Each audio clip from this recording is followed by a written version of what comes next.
Cinta Pertama Sang CEO. Bab 241. Rosinta. Suara Bara gemetar. Tanpa pikir panjang ia langsung berlari keluar kembali untuk mencari sosok yang mungkin meninggalkan berkas tersebut di sana. Akan tetapi, tak ada apapun yang mencurigakan di sana.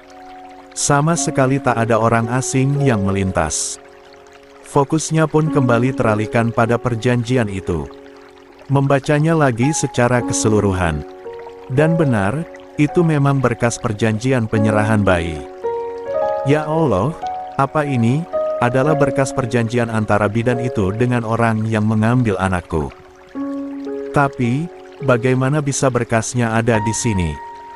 Bara melirik buaya yang masih sibuk menyapu. Bu, apa tadi ada orang yang datang ke sini? Buaya seketika menoleh. Gak ada tuh, Pak. Atau mungkin melintas di sekitar sini. Kening wanita itu berkerut. Melihat sang majikan tampak panik dan gelisah, ia segera menghampiri. Aduh, saya gak perhatikan, Pak. Memang kenapa, atuh? 15. Bara tak kuasa menjawab, tanpa terasa berkas di tangannya terjatuh. Membuat buaya mendekat untuk mengambil benda tersebut. Kening wanita itu berkerut. Sekilas matanya melihat nama yang tertera pada pojok kiri bawah. Nama itu tentu tidak asing baginya. Loh, ini kan nama bekas majikan saya. Bara terkejut. Ia menatap biaya penuh tanya. Bekas majikan? Iya, Pak. Namanya sama, gelarnya juga sama. Bekas majikan saya itu pengacara tapi sudah meninggal. Oh ya, anaknya kemarin nginap di sini, Neng Alana. Sekujur Bara terasa gemetar. Pikirannya terbang jauh. Menerka, tetapi tak berani menyimpulkan. Alana. Iya, Pak. Saya juga kaget karena kemarin Neng Alana ada di sini. Tadinya saya gak ngenalin. Tapi, Neng Alana duluan yang mengenali saya. Tak ada jawaban dari Bara. Pikirannya benar-benar tidak fokus. Dugaan demi dugaan bermunculan dalam benaknya. Ia bahkan merasa kemampuannya untuk berpikir seperti menghilang saking terkejutnya. Buaya, lama kerja sama pengacara itu? Lama, Pak. Dari Neng Alana bayi sampai SMP. Raut wajah Bara semakin serius. Apa Alana itu anak kandung? Atau, jangan-jangan berkas ini penyerahan Alana? Wanita itu terdiam selama beberapa saat, seperti sedang mencerna kejadian pagi itu. Apa mungkin ini punya Neng Alana jatuh di depan? Kemarin kan Neng Alana nginap di sini. La menjeda dengan tarikan napas. Setahu saya, Neng Alana itu memang anak angkatnya bapak sama ibu. Anak kandung mereka meninggal pas lahir. Kata ibu, Neng Alana lahir kembar, ibunya orang susah. Makanya Neng Alana diambil bapak, karena pas lahir Neng Alana sakit dan butuh perawatan di rumah sakit besar, sementara ibunya gak sanggup biayain. Dalam sekejap bola mata Bara dipenuhi cairan bening. Seluruh tubuhnya gemetar dan dadanya terasa sesak. Alana. 16. Bara kehilangan kata. Untuk sesaat dunia seolah berhenti hanya untuk memberinya waktu menyelami segala kemungkinan yang ada di depan matanya. Wajah polos Alana terpaku di ingatan, seperti sedang meminta pertolongan darinya. Ya Allah, dia anakku, hanya kata itu yang mampu terucap dari bibirnya. Air mata mengalir tiada henti sampai membuat buaya terheran dibuatnya. Sang majikan yang tiba-tiba menangis hanya karena membicarakan orang lain tentu adalah sesuatu yang aneh. Terlebih, ia tahu bahwa Bara bukanlah orang yang mudah menjatuhkan air mata. Maksudnya, gimana, Pak? Pertanyaan buaya mengembalikan kesadaran Bara. Ia menatap wanita itu. Serius. Buaya yakin Alana itu anak angkat orang tuanya. Seketika wanita itu mengangguk mantap. Yakin, Pak. Ibu sendiri yang cerita beberapa minggu setelah saya bekerja di sana. Tadinya, Saya pikir juga anak kandung, karena ibu yang menyusui Neng Alana langsung. Tapi, saya kemudian diberitahu kalau Neng Alana anak angkat. Ya Allah! Bara menutup wajahnya dengan kedua tangan, menghapus sisa air mata yang mengalir. Bara pun menceritakan tentang Mia yang melahirkan bayi kembar 24 tahun lalu, juga tentang kejadian bidan Rosinta yang tega menukar salah satu bayinya dengan bayi meninggal untuk diberikan kepada orang lain yang kemungkinan besar adalah Adrian Wicaksana, seperti yang tertulis dalam surat perjanjian itu. Bu Aya tercengang, tak mampu berucap sepatah kata pun. Pikirannya terbang entah kemana. Penjelasan Bara tentang salah satu putrinya benar-benar menyambung dengan kisah Alana yang diadopsi bekas majikannya. Wanita parubaya itu menitikkan air mata. Neng Alana memang hanya anak angkat, tapi bapak sama ibu sayang sama dia. Saya dulu ikut pindah ke luar negeri sama mereka. Si Neng lulus SD, kami kembali ke Indonesia karena ibu sakit dan akhirnya meninggal. Saya berhenti kerja sama bapak setelah Neng Alana lulus SMP. Setelah itu baru bertemu lagi kemarin dan katanya bapak sudah meninggal dalam kecelakaan mobil. Bara termenung. Keyakinan dalam hatinya bahwa Alana adalah putrinya semakin besar. Pertama kali bertemu dengan Alana, ia merasakan sesuatu yang berbeda. Ia bahkan sempat menyadari kemiripan Alana dengan Alea. Namun, tidak berani menduga terlalu banyak sebab mungkin hanya kebetulan semata. Kalau gitu, siapa yang jatuhin berkas ini di depan pagar? Bu Aya bersuara lirih. Itu yang jadi pertanyaan saya, Bu. Bu Aya lantas teringat pertemuannya dengan Alana. Gadis itu sempat meminta alamat lama orang tuanya, dan setelah mendapatkan alamat, ia langsung pergi. Pak, kemarin, Neng Alana tanya ke saya, alamat rumah lama orang tuanya. Setelah saya beritahu alamat itu, dia langsung pergi dengan buru-buru. Kening Bara berkerut dalam. Alamat rumah lama.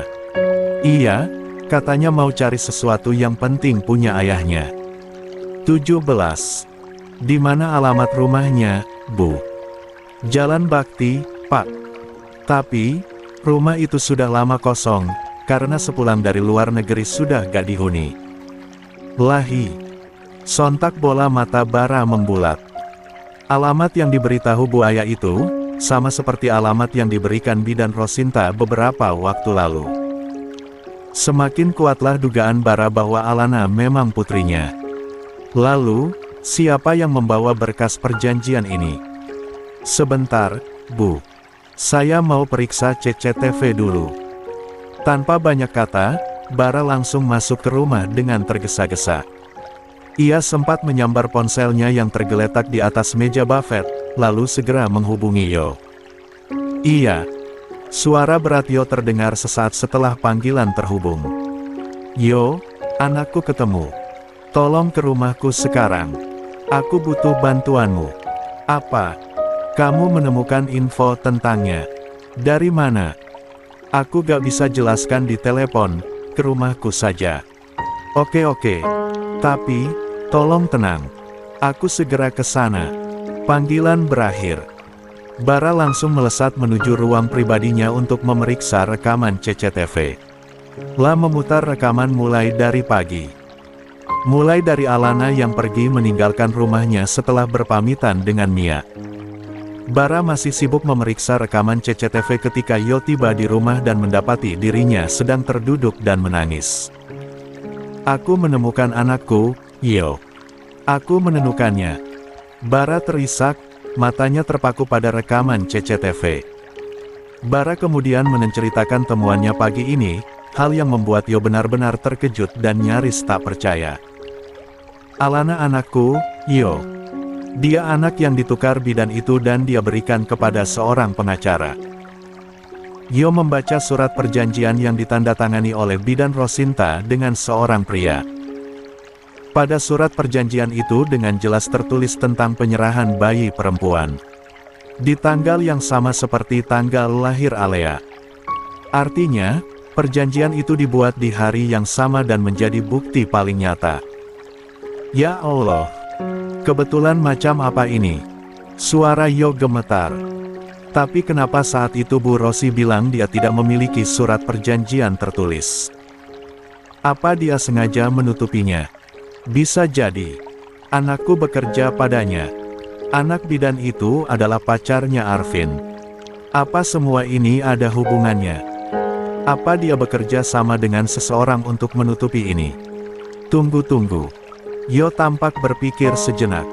Semuanya seperti saling berkaitan. Atau kebetulan semata, kita belum tahu. Coba periksa rekaman CCTV-nya dan lihat siapa yang menjatuhkan berkas perjanjian ini di depan rumahmu. Keduanya kembali terfokus pada rekaman CCTV. Hampir 1 jam mereka memeriksa, sebab tidak boleh terlewat hal kecil pun.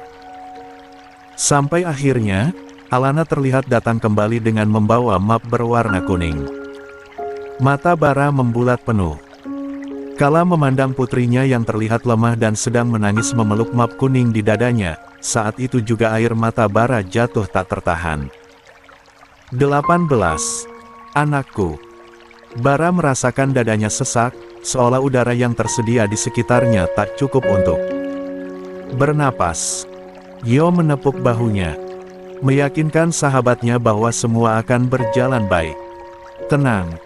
Insya Allah tinggal selangkah lagi kamu akan menemukan anakmu. Namun, Bara masih larut dalam tangis. Wajah sedih Alana dan juga tubuhnya yang lemah selalu menghantui pikirannya.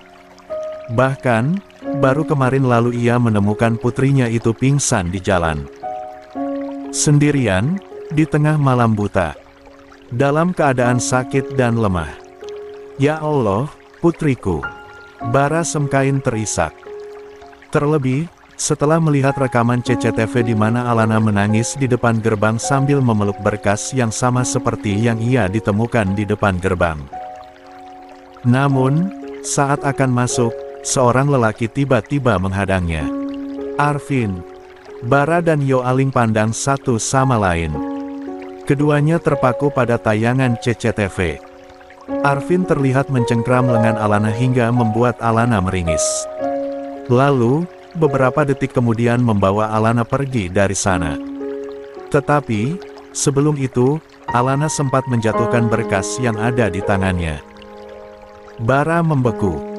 Bola matanya merah, mengalirkan amarah yang tak terbendung. Meja bahkan menjadi sasaran pelampiasan amarahnya yang meledak. Bangsat! Kemana keparat itu membawa anakku? 19. Kemana keparat itu membawa pergi anakku? Bara berteriak marah.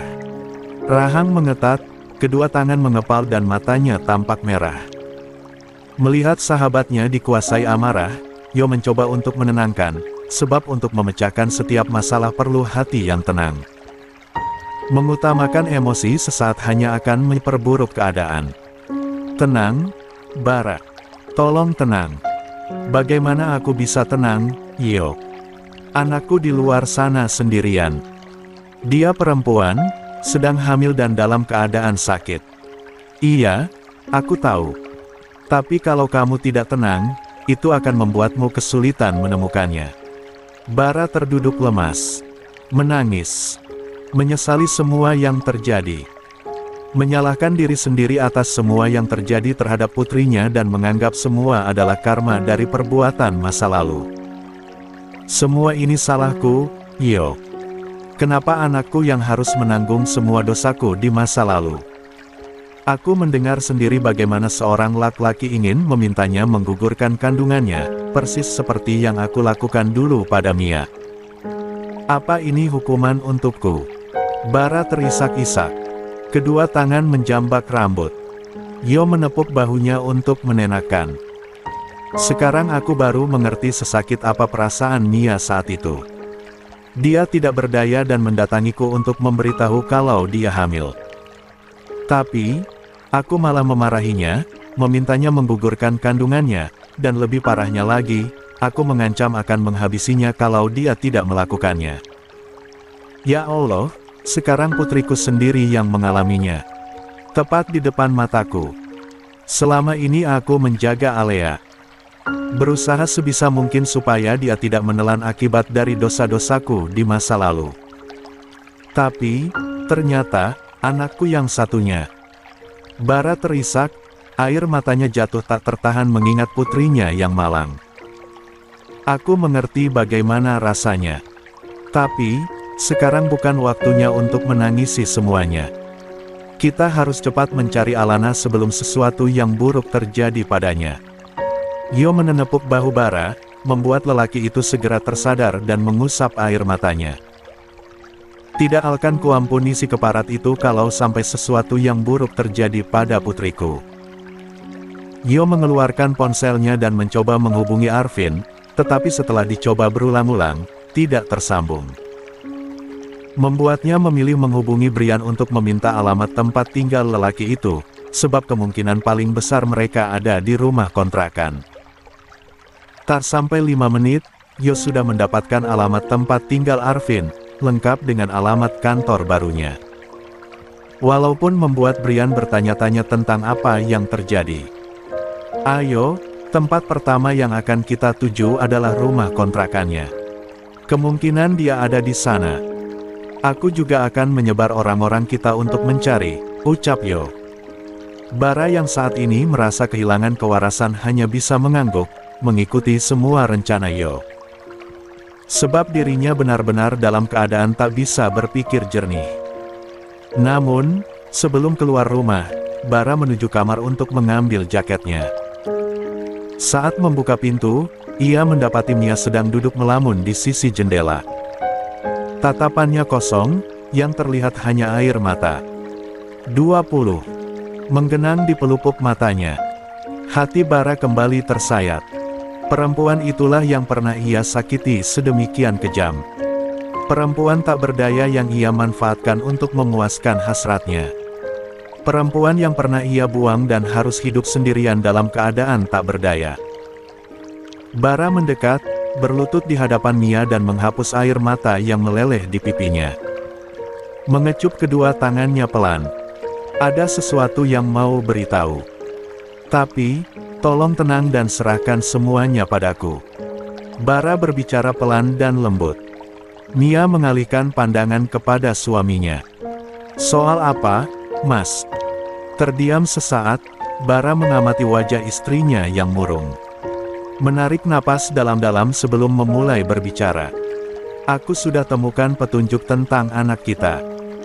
Mata Mia yang semula sembab dan sayu seketika terfokus kepada suaminya. Apa? Iya, aku sudah temukan petunjuk tentangnya. Kita akan segera berkumpul dengannya. Aku akan membawanya pulang untukmu.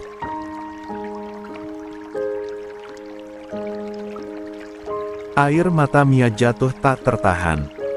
Seolah belum percaya, ia menatap suaminya lekat-lekat untuk memastikan. Kamu gak bohong kan, Mas? Kamu benar-benar menemukan informasi tentangnya. Dia benar-benar masih hidup. Iya, sayang. Putri kita masih hidup.